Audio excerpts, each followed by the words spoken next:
Ayan, good day mga kanyors. So, welcome back naman sa aking YouTube channel. Ngayong araw ay nandito po tayo sa lugar kung saan napakaraming tawag dito, palotsina.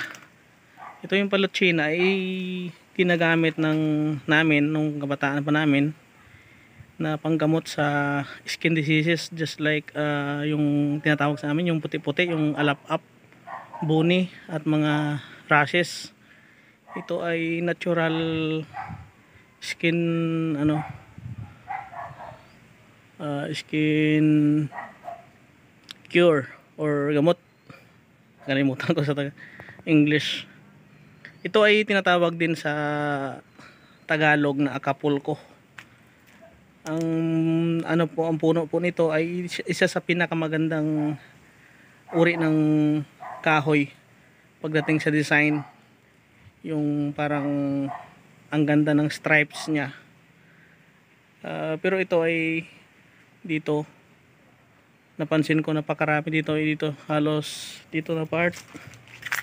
Yan. Malalaman mo siya sa kanyang dahon. Ganyan yung dahon niya. Yung bulaklak niya, yung orange yung sa taas, tapos yellow naman yung sa baba. Yan, napakarami dito guys, oh. Yan, sa inyo ano po yung sa comment down below lang po kung ano yung tawag nito sa inyo at ano po yung ibang gamit sa tanim na ito. Dahil dito ay napakarami talaga, oh. Sana hindi ko alam kung pinaprocess pa to na magiging gamot or organic lang talaga siya, natural lang na skin cure or gamot sa mga skin diseases. Ito dati kasi naranasan ko or na-experience ko nung kabataan kami, palagi kami naliligo sa ilog. Nagkaroon kami ng mga buni or mga rashes. Siguro sa dumi na nakukuha namin doon sa ilog.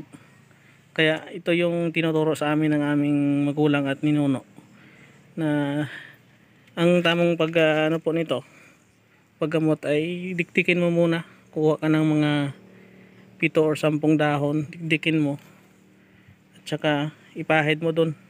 Wala kang ibang ihalo, yung katas lang niya talaga. Hayaan mo siyang matuyo mga 15 to 20 minutes.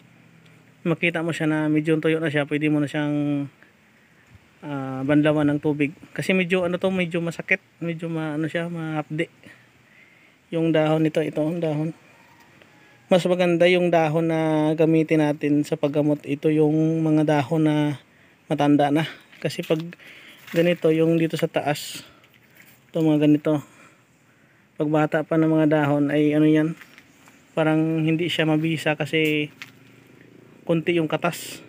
Samantala ito yung mga matatanda na dahon, yung niya, matapang yung kanyang at saka kung amuyin mo siya mga kanyors, siya parang may amoy siya na maanghit, tawag dito. Yan, ito mga puno, lalaki na ng mga puno nila. Yan, oh. So dito lang yan, ang dami dito. So kung gusto nyong maghingi ng dahon, pwede ko naman kayong padalhan, just PM lang or comment down below kung saan nyo ako pwedeng kontakin. At mayroon din tong seeds, tinatanim din ito.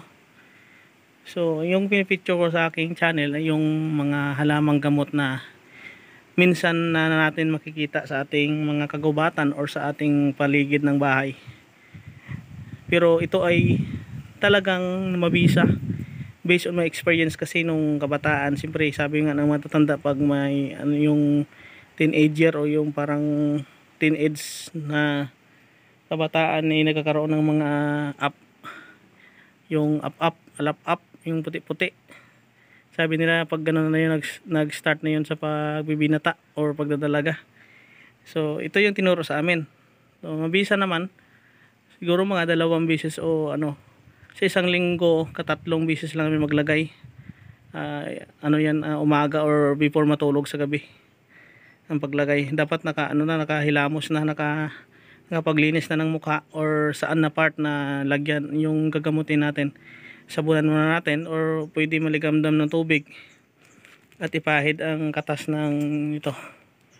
Huwag lang natin lakasan sa pagpahid dahil yun nga, mahapdi siya. Kasi parang mayroon siyang acid.